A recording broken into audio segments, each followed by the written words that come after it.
అందరికీ నమస్కారం. మనం ఇప్పుడు మన నిజామాబాద్ జిల్లాలోని జాన్కంపేట్ నరసింహస్వామి ఆర్ట్ వేస్తూ ఆ గుడి యొక్క ప్రత్యేకత తెలుసుకుందాం రండి. Hi hello, welcome to my channel Mona's rangoli art.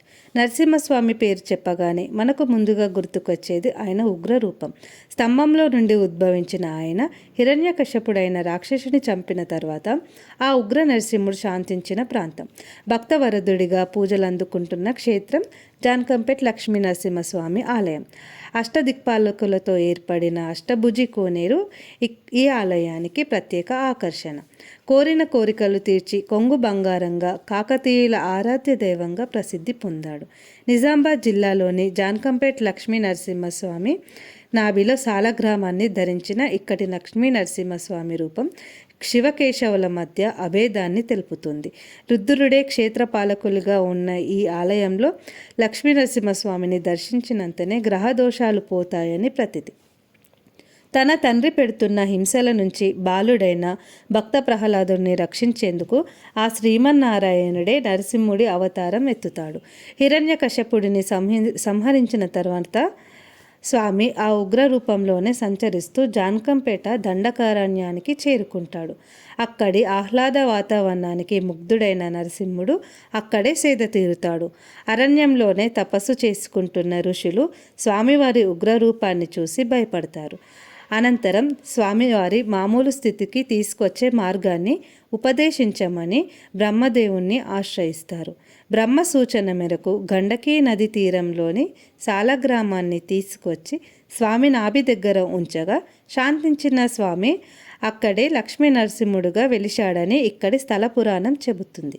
ఆ తర్వాతి కాలంలో ఒక జైనమత ప్రవక్త ఈ క్షేత్రాన్ని సందర్శించి స్వామి యొక్క విశిష్టలు తెలుసుకొని స్వామికి ఆలయాన్ని నిర్మించాడు. ఆ ఆలయం వెనుక భాగంలోనే గురుకులాన్ని ఏర్పాటు చేసి మత ప్రసారం చేశారని చెబుతారు. కాలక్రమేణా కాకతీయులు ఈ ఆలయాన్ని అభివృద్ధి చేశారు.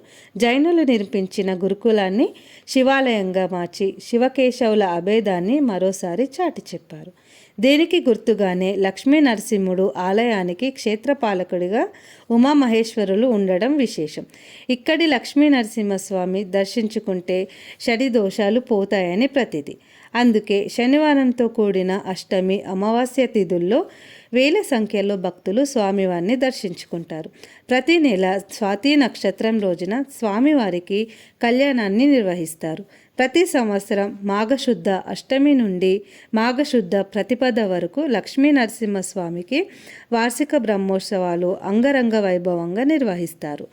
ఈ ఉత్సవాలని సాక్షాత్తు ఆ బ్రహ్మదేవుడే తన స్వహస్తాలతో ప్రారంభించాడని చెబుతారు.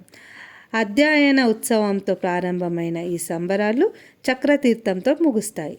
ఇందులో ద్రావిడ ప్రబంధ పారాయణం, స్థాపనం, మాతృక పూజ, రక్షాబంధనం, అంకురార్పణం, శాల ప్రతిష్ఠ, వాస్తుహోమం, కళ్యాణం, రథోత్సవాలు ఉంటాయి. కలియుగం ప్రారంభంలోనే ఈ దండకారణ్యంలో ఋషులు తపస్సు చేసే సమయంలో రాక్షసులు వారి తపస్సుకి ఆటంకాలు సృష్టించేవారు. రాక్షసుల బారి నుండి కాపాడమంటూ ఋషులు నరసింహస్వామిని వేడుకోగా స్వామి ఆజ్ఞ మేరకు అష్టదిక్పాలకులతో 8 దిక్కులను కలపగా కాపలాగా ఏర్పడ్డారు. ఋషులు తపస్సు నిర్విఘ్నంగా సాగేందుకు మధ్యలో నీటి కొలలను ఏర్పాటు చేశారంట. అలా ఏర్పడిన కొలను కాలక్రమంలో అష్టముఖి కోనేరుగా ప్రసిద్ధి చెందింది. శని త్రయోదశి లాంటి విశేషమైన రోజుల్లో శని దోషాలు ఉన్నవారు ఈ కోనేటిలో స్నానం చేసి గుట్ట మీద ఉన్న లక్ష్మీ నరసింహస్వామిని దర్శించుకుంటే గ్రహ దోషాల నుండి విముక్తి పొందుతారని చెబుతారు. ఇదండి మన నిజామాబాద్ జిల్లాలోని జాన్కంపేట్ లక్ష్మీ నరసింహస్వామి విశిష్టత. నా వీడియో మీకు నచ్చినట్లయితే లైక్ చేసి సబ్స్క్రైబ్ చేసుకోండి. మీ సపోర్ట్ని నాకు అందివ్వండి. అలాగే మీలో ఎవరైనా నిజామాబాద్ వారు ఉంటే నాకు కమెంట్ చేయండి. Thank you friends, thank you for watching. Subscribe చేసుకొని సపోర్ట్ చేయడం మర్చిపోకండి. Thank you.